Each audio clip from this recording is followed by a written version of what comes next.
My name is Brock, and I do pageants, and sometimes I consider myself a diva.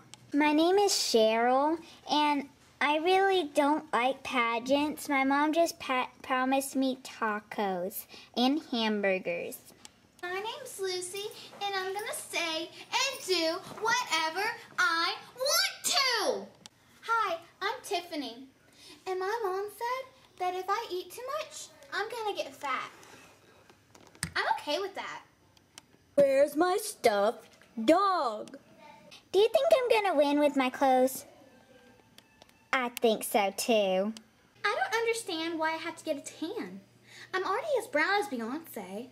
My mom says that I look like I've been sleeping with the dogs, but we don't have any dogs. Even though I'm a boy and I'm a diva, I think pageants are so overrated. Do you think I should do my hair? I don't think so either. When people are mean to me, I pray they get ran over by a big bus.